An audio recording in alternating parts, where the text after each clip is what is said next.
pedidos de investimento, Shalom, shalom. Meu nome é Casilato, para quem não me conhece, eu falo aqui de São Paulo, capital. E hoje o privilégio coube a mim aqui de estar com vocês aqui, compartilhar essa breve palavra aí de Baruque, mas poderosa, né? Quando eu comecei a ler os versículos, aí eu falei assim, nossa, só 5 versículos, né? O que que eu vou falar de 5 versículos, né?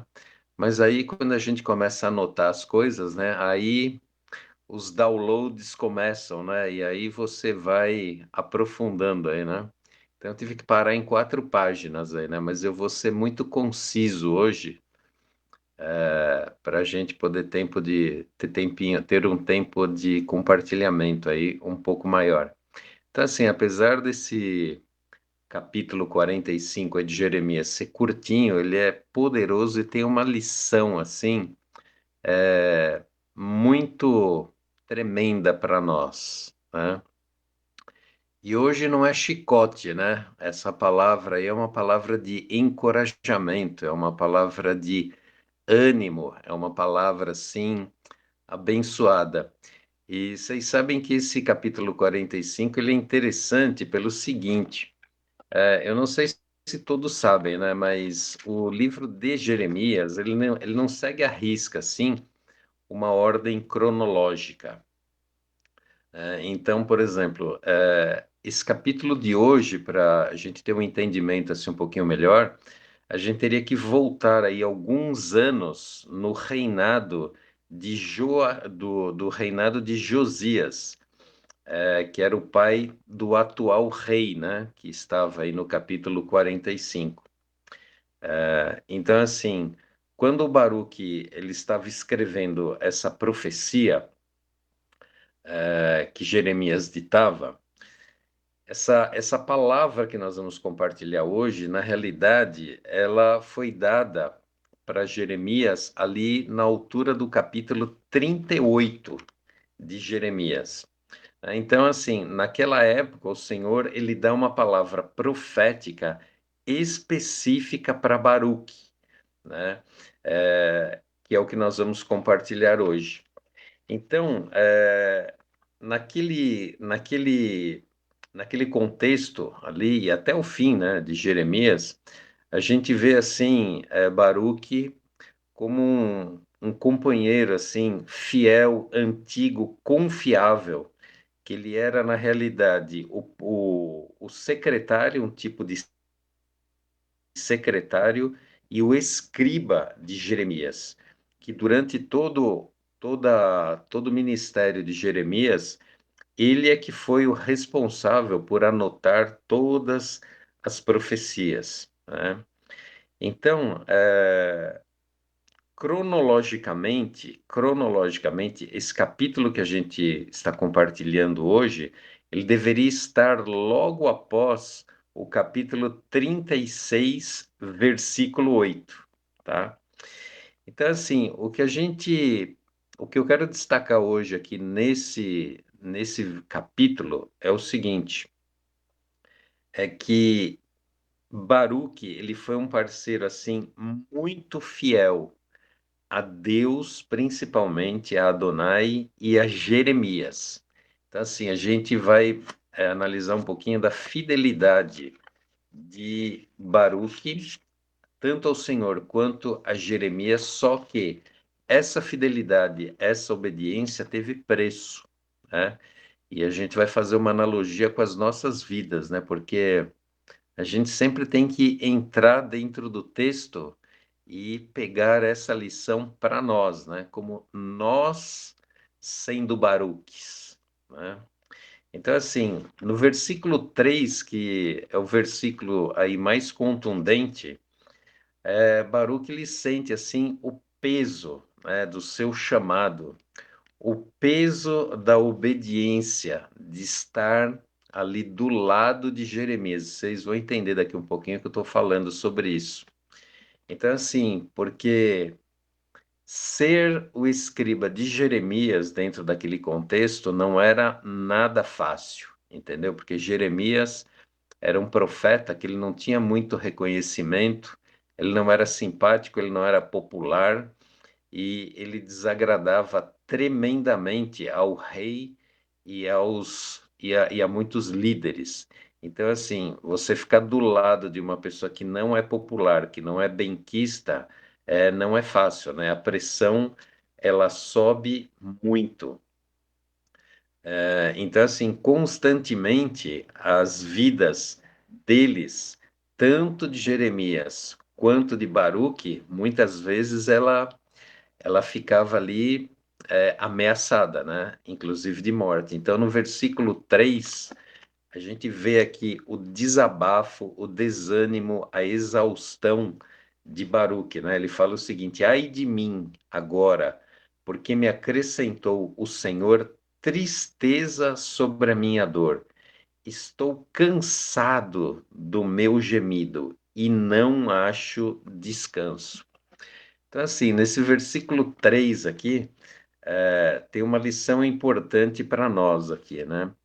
Que mesmo o mais fiel, o mais leal servo, aquele que obedece ao Senhor, se você não tiver numa alta conexão com o Pai, se você não estiver realmente em conexão com Deus todo o tempo, se deixando transformar, se deixando ser purificado, você cai no desânimo. Você cai no desânimo. Por quê? Porque a nossa carne, o nosso ego, ele desfalece diante de alguns níveis, de pressão.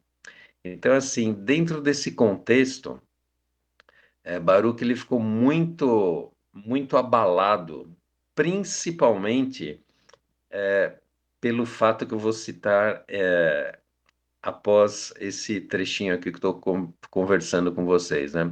Então, assim, ele ficou muito abalado nesse contexto aí do versículo 3 e realmente ele pensou até em desistir do chamado dele ao lado de Jeremias. Então, assim, muitos estudiosos acreditam que esse desânimo aí aconteceu depois daquele evento que a gente já compartilhou aqui em capítulos passados, que Baruch escreveu nos pergaminhos, né?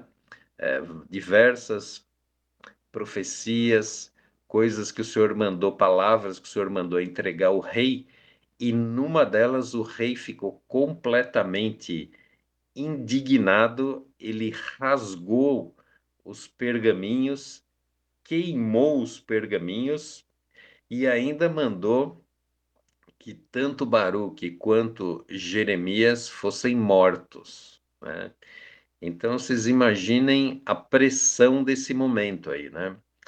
E então, assim, na mente de Baruque começou aquele conflito interno, né? Que muitas vezes acontece conosco também diante de determinadas situações que a gente vive, onde a pressão sobe muito, né? Então, assim, na mentalidade dele ali, o que estava acontecendo? Estava assim, tudo desmoronando, né? Estava tudo contra eles, né? Ou seja, tudo aparentava um futuro sombrio, um futuro incerto e talvez uma morte, assim como algo já pré-definido, né, na cabeça dele, porque muitas vezes o inimigo ele lança, né, os dardos inflamados, as setas malignas, as setas, dardos inflamados e setas malignas, né? Então, se você realmente não está numa conexão grande aí com o Pai, você entra em crise, né? Você desanima, você começa a questionar muitas coisas, né?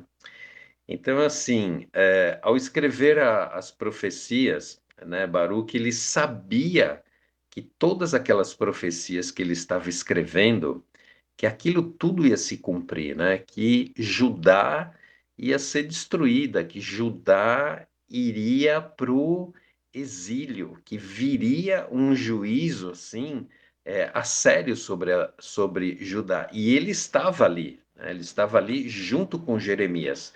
Aquilo também iria afetar a vida dele. E então, isso daí trouxe um desânimo, uma exaustão muito grande sobre ele, porque é aquele negócio, né? Você, por vezes, está em situações que você está ali obedecendo ao Senhor, né? Evitando de fazer coisas que você sabe que Deus não quer que você faça, em vez da coisa melhorar, a coisa piora, né? Alguém já passou por isso ou só eu? Então, essa é uma situação que muitos de nós vivemos, né? A gente pode dar um exemplo aqui de José do Egito, né? Puxa vida, o camarada fugiu da mulher do senhor dele para não adulterar, para não pecar. O que que aconteceu com ele? Foi para o cárcere. Então, assim, humanamente falando, né? O que que é isso, gente? Você está ali fugindo do pecado, obedecendo, é, procurando pureza, procurando santidade, e em função dessa obediência você vai para o cárcere. Então, assim, parece uma coisa completamente ao contrário daquilo que deveria ser, né? Então, assim, diante de todo esse contexto aí, a gente vê Baruque desanimado, exausto. Só que aí Deus entra com uma palavra para ele, né? Uma palavra de ânimo, uma palavra de encorajamento. Deus fala para ele, né, que ele, o Eterno, é um Deus de poder, de autoridade, que ele vai executar a sua vontade soberana sobre a questão do julgamento de Judá. E ainda faltavam algumas coisas, né? O negócio não tinha nem começado ainda, né? E que Deus fala para ele que ainda iria derrubar aquilo que o próprio Senhor tinha edificado e ainda iria arrancar o que o próprio Senhor havia plantado ali em Judá. Por que isso daí, né? Porque muitas coisas que o Senhor às vezes investe nas nossas próprias vidas ou numa determinada terra, em vez daquilo ser bênção, as pessoas acabam transformando em maldição, né? Então, vou dar um exemplo. Camarada vivia uma situação muito difícil, passava muitas necessidades, e aí Deus começa a prosperar a vida dele, né?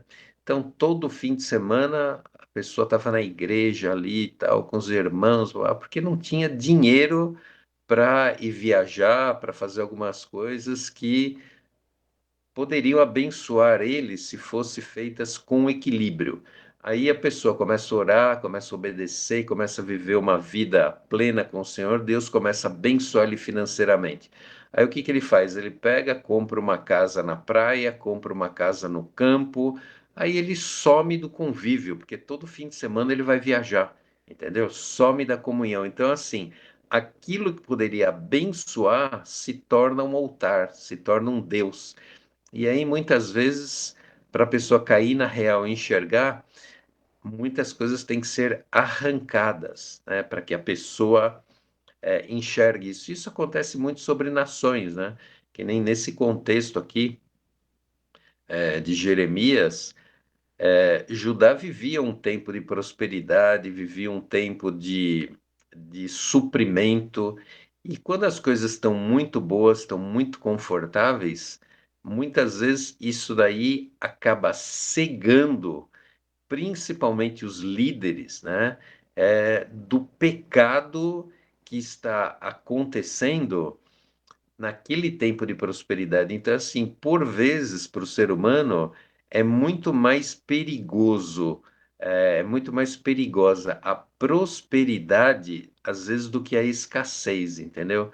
Porque, de uma maneira geral, quando você está num momento difícil, você não quer ir para a festa, né? Você quer buscar Deus, você quer entender o que está acontecendo. Agora, quando está tudo maravilhoso, a chance de você se afastar de Deus é muito grande, né? Então, voltando ao ponto aqui, né? Essa questão toda também de Baruque estar nesse conflito interior é também pelo seguinte: Baruque era uma pessoa culta, era um camarada muito instruído e ele tinha um irmão dentro da corte. Deixa eu ver aqui se eu acho onde é que eu anotei aqui. Ele tinha um irmão dentro da corte, que esse irmão dele, ele era assistente do rei. Deixa eu ver aqui se eu pego o nome dele aqui, que eu anotei. Daqui um pouquinho eu vejo aqui onde é que eu anotei isso. Então, o que acontece? Então, assim, Baruque, ele, na realidade, ele podia estar numa posição dentro do reino, era Seraías o nome do irmão dele. Isso é citado em Jeremias 51, 59. Então, o que acontece? Esse irmão dele, ele era assistente do rei. Então, era uma posição de prestígio, era uma posição de conforto, era uma posição de reconhecimento, era uma posição de popularidade, uma posição de fama, de simpatia. Então, assim, era uma zona de conforto muito grande, né? E qual ser humano que quer passar dificuldades e não, em vez de passar uma zona de conforto, de passar por aplausos, né, por reconhecimento. Então, ele optou por esse caminho, ele fez essa escolha de não compactuar com as profanações, com toda a corrupção do reino, né, da corte. Ele decidiu e Deus acabou desviando ele desse caminho de autoexaltação. Mas isso daí sempre tem um preço. Quando a gente decide obedecer ao Senhor, sempre tem um preço. Então, assim, a gente vê alguns exemplos nas Escrituras com relação a isso. Então, assim, um dos exemplos, eu acabei de citar agora há pouco, José do Egito, né? Então, assim, ele pagou um preço por obedecer, por não querer pecar. Outro homem que pagou um preço tremendo com relação a reconhecer a Cristo, a Yeshua, né, como o Mashiach, como o Messias, foi o apóstolo Paulo, né? O apóstolo Paulo era um homem que tinha uma posição assim altíssima dentro daquele contexto onde ele vivia, quando ele pegava cartas dos líderes do judaísmo para perseguir os cristãos. Só que chega um momento que o Mashiach se revela a ele, né? O Messias se revela a ele, e ele desiste da carreira que ele tinha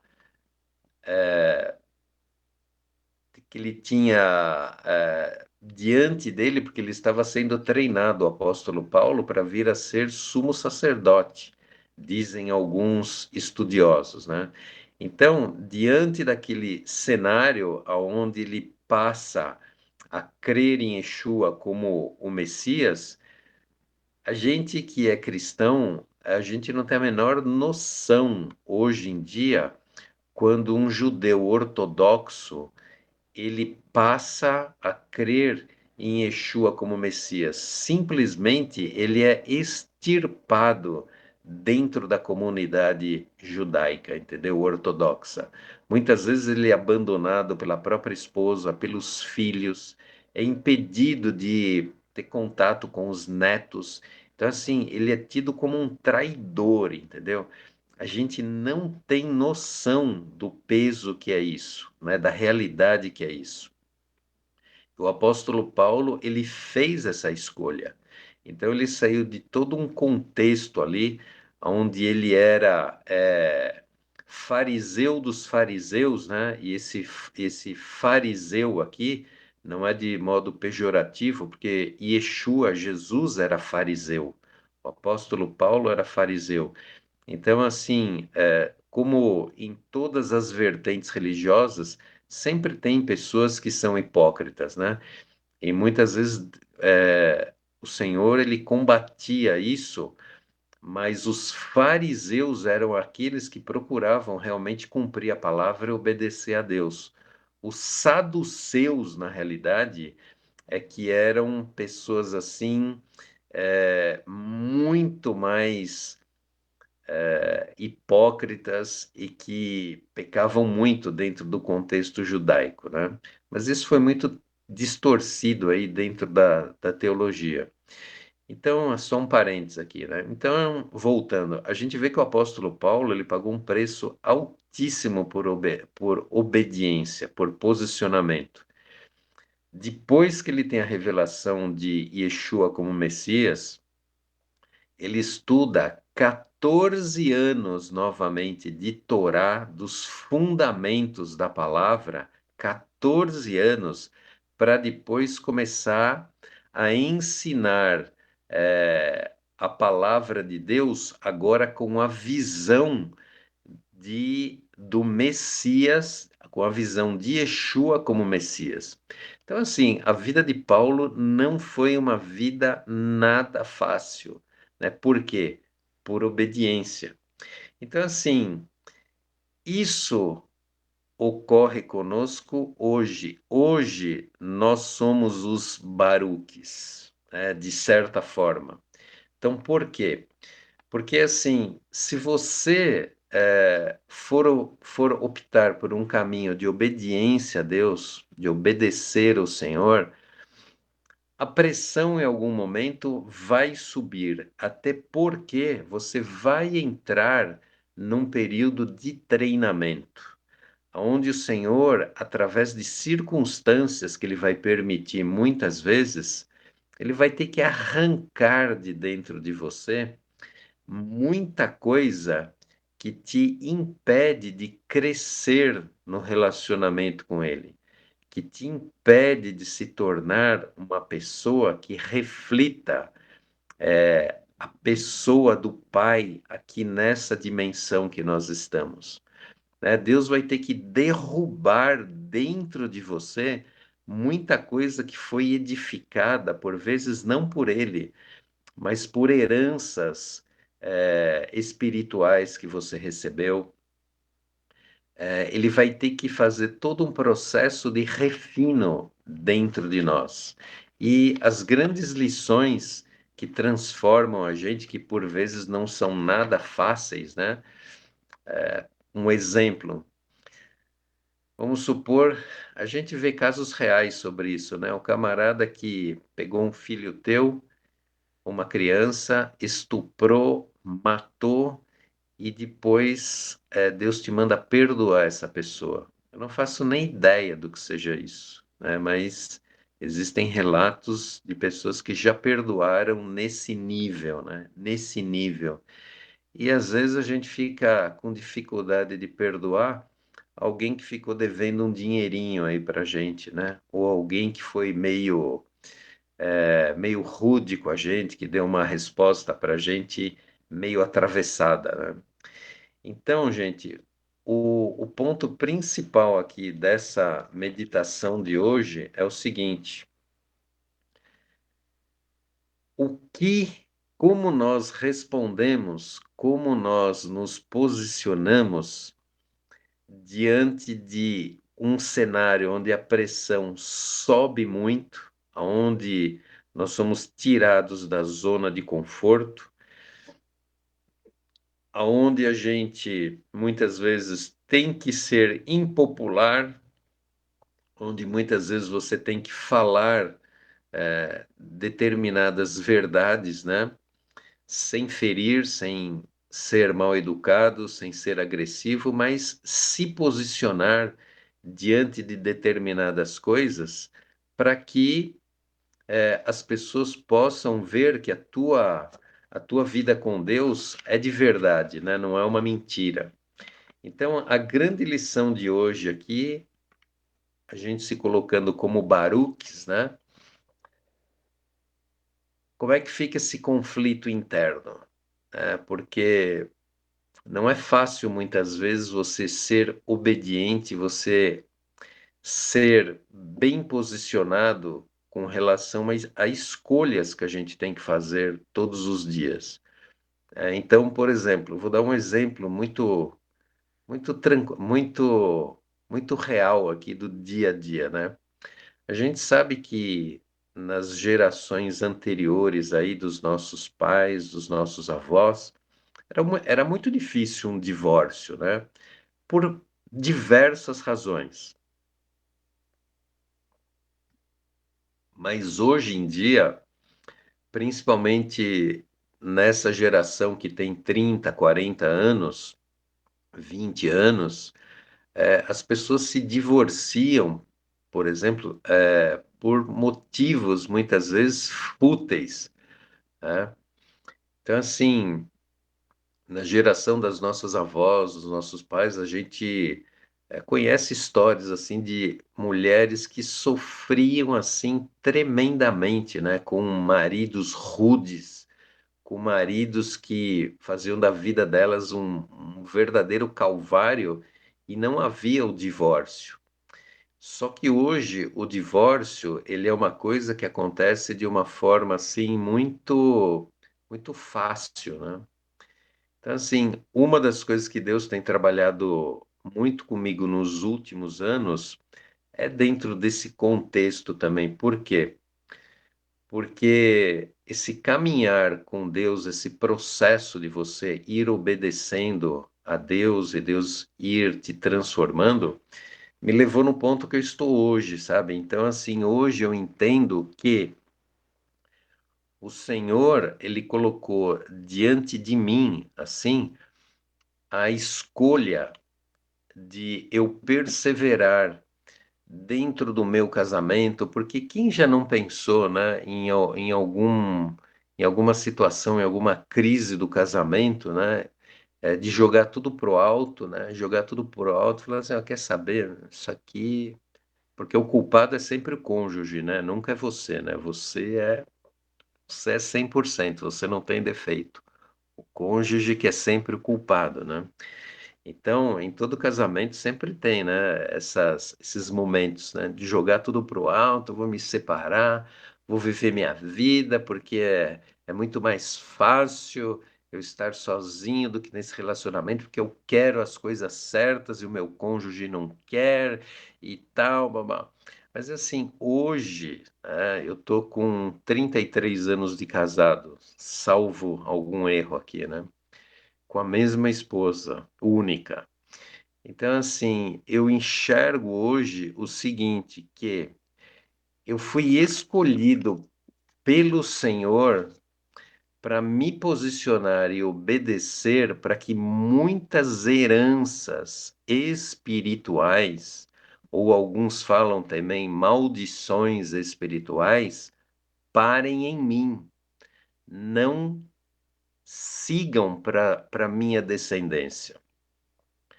Porque todos nós que estamos aqui, você com certeza tem a opção, você tem a missão de, por obediência ao Senhor, você tem condições de muitas heranças espirituais tremendamente prejudiciais parem em você, parem em você. Então, assim, quando você, por vezes, sai de um casamento de uma forma. Qual que é a palavra certa aqui que eu vou usar? Por não perseverar, né? Por não se manter numa conexão com o Senhor, de um posicionamento de obediência, quando você, às vezes, sai de um casamento, você deixa de bloquear tremendas perdas, tremendos prejuízos na tua descendência, entendeu? Então, eu tenho enxergado isso na minha vida. Eu me coloco hoje dentro da minha família como o responsável, eu trago para mim essa responsabilidade para que heranças espirituais parem em mim e não acompanhem a minha descendência, porque eu tenho essa escolha, entendeu? Eu posso ter esse posicionamento. Agora, quando você desiste, né? Baruque poderia ter desistido, né? Poderia ter largado Jeremias, falou assim: "Ó, quer saber? O negócio aqui está muito difícil. Eu nasci para ser feliz, né? Eu nasci para ser feliz, então é o seguinte: eu vou trabalhar junto com meu irmão lá no palácio, que ali eu vou ter popularidade, fama, reconhecimento, prestígio. Isso aqui não dá para mim, não. E tchau." Entendeu? Mas ele não desistiu, assim como José do Egito não desistiu, assim como o apóstolo Paulo não desistiu, e a gente vê a honra que veio sobre esses homens no futuro. Porque a gente tem muita dificuldade de enxergar a honra que nós vamos receber da nossa descendência. Eu creio nisso. Eu creio nisso. Aqueles que se colocam como uma barreira, né, por obediência a Deus, para impedir que heranças espirituais avancem na sua descendência, receberão honra da sua descendência, receberão honra do Senhor no governo do Mashiach, no governo do Messias, no milênio, na vida futura espiritual que nós temos. Então, a grande lição de hoje é como Baruque recebeu a palavra do Senhor, que Deus ia preservar ele, que Deus ia abençoar a vida dele, que ele receberia vida aonde ele estivesse. E essa vida, muitas vezes, não é você permanecer vivo, mas é você receber rios de águas vivas brotando dentro de você, você feliz, você em paz, mesmo numa situação muito adversa, como ele viveu com Jeremias, é, quando ele foi obrigado a ir para o Egito, né? Que Deus falou para não ir e eles foram levados para o Egito.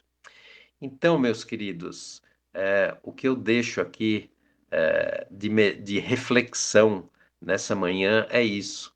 Você é responsável pelas suas escolhas por obediência a Deus, a ser aquele que vai parar na sua descendência muitas heranças que seriam prejudiciais, e a honra e a vida virá sobre você, como foi promessa, como foi palavra profética sobre a vida de Baruque. Amém, meus queridos? É isso que eu queria compartilhar com vocês nessa manhã. Temos ainda aí uns minutinhos. Se alguém quiser compartilhar alguma coisa, comentar alguma coisa, vamos nos edificar aí mais alguns minutos aí. Amém? Até aqui é que eu queria compartilhar aí com vocês. O microfone está aberto. Quem quiser falar, fica à vontade.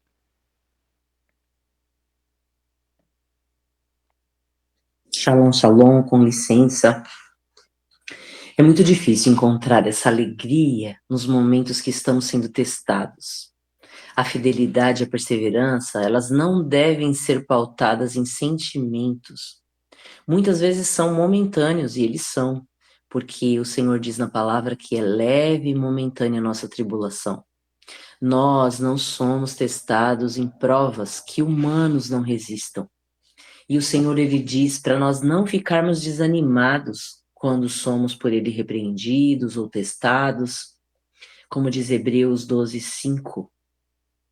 E esse passar por tribulações, por provações e estar alegres, né, que Tiago 1:2 também diz a respeito, produz em nós a perseverança, e ela é uma ação perfeita. Nós, para estarmos completos, sem nos faltar coisa alguma, como diz Tiago, nós precisamos passar por esses momentos, né? E aí vai ser o nosso conhecimento aplicado. Quando nós estamos passando por um momento de adversidade, de testes da vida, é facinho a gente desistir. É muito fácil. E encontrar essa alegria, essa felicidade nesses momentos é algo para expert, né? E muitas vezes, quando nós não passamos nessa prova, a gente entra para a sala de aula para estudar de novo, para repetir a prova, e ela vem, cada vez ela vai vir mais difícil. Cada vez as questões vão ficar mais complexas e difíceis para a gente vencer isso. Então é mais fácil nós nos humilharmos, nós aprendermos, abaixar, né, nossa cabeça, nos humilharmos e resolver logo a questão, porque muitas vezes isso é para quebrar algo dentro de nós que nós resistimos, e quanto mais rápido nós buscarmos encontrar essa alegria nesse momento de dificuldade, porque a palavra orienta assim, nós vamos passar mais rápido por essas provas. Porque, como você disse, né, a perseverança, essa fidelidade que você tem alcançado para que isso não vá para as próximas gerações. A vida de cada um é de um jeito diferente. Oi? A nossa vida é colocada de uma forma diferente, né? De cada um. Cada um enfrenta situações diversas e complexas, diferentes, um diferente do outro. E algumas vezes, quando você tem um pouco mais de idade, um pouco mais de maturidade, você observa e fala assim: poxa, eu teria agido assim, dessa maneira, se fosse hoje aquela situação. Mas nós precisamos entender que cada vez mais os testes eles vão ficando mais difíceis e não mais fáceis. E nós precisamos perseverar, precisamos estar nessa fidelidade, né? Como essa palavra vem de ânimo, né, de Baruch, nós precisamos estar nessa fidelidade, principalmente na fidelidade com o Senhor. Esses dias eu passei por uma aula que dizia a respeito de Noemi, que Noemi, quando já entrou na cidade, ela disse para as mulheres: não me chame de Noemi, né, de alegre, me chame de Mara, de amarga, porque tudo que aconteceu comigo, eu perdi meu esposo, perdi meus filhos, e estou agora sem perspectiva. Ela estava passando por um momento muito difícil. E quando Ruth, orientada por ela, fez tudo o que ela fez e teve acesso a Boaz, e depois ela ficou grávida, né? Teve Obed, que era o avô de Davi. Aquele filho, quando ela teve, ele serviu de ânimo para Noemi. Ela foi resgatada no filho da sua nora. Aquele filho trouxe alegria para ela e ela foi então louvada ali, né? O nome dela foi louvado, como se dissesse assim, louvado não, mas assim, foi Honrada. engrandecido. Oi? Foi honrada, né? Isso, honrada. Ela foi honrada com o nascimento daquele bebê, daquele neto.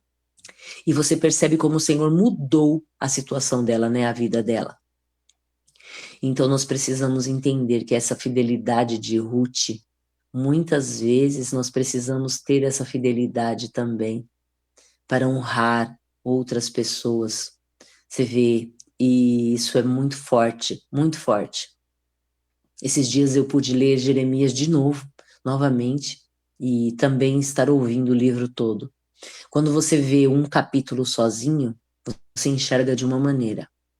Quando você vê o contexto total, geral, e repete ele várias vezes, você vai observando outros detalhes que talvez estudando só um capítulo você não percebe.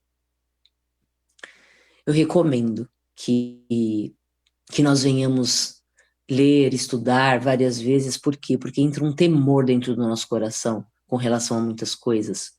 E muitas vezes nós precisamos desse temor para resistir nesse dia mal, para resistir nos tempos de aflições, para ter dentro de nós como ter uma nota boa nessa hora da prova, porque é difícil encontrar alegria no momento da tribulação, é muito complexo.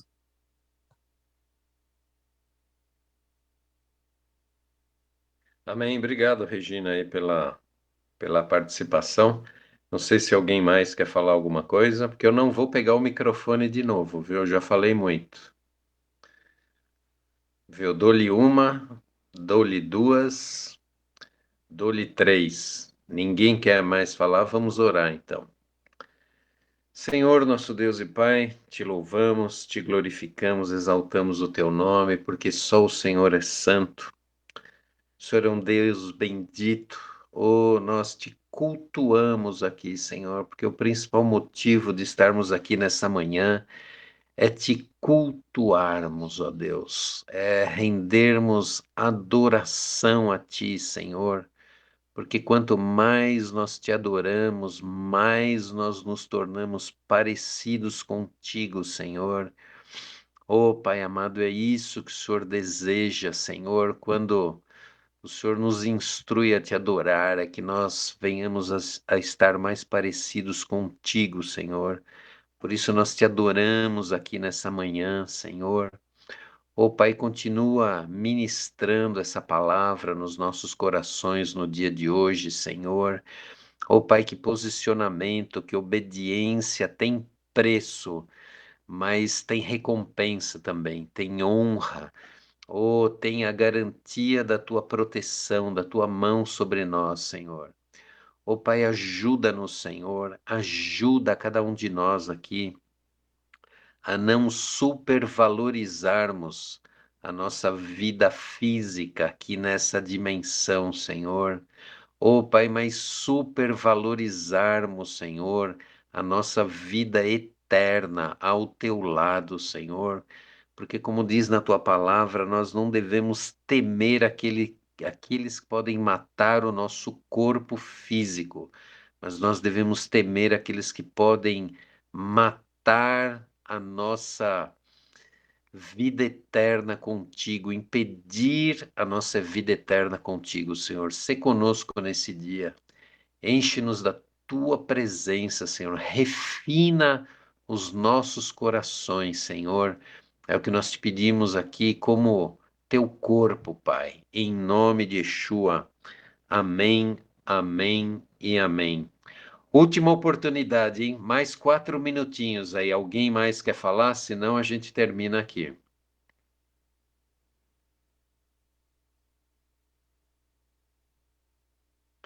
Gente, shalom, shalom.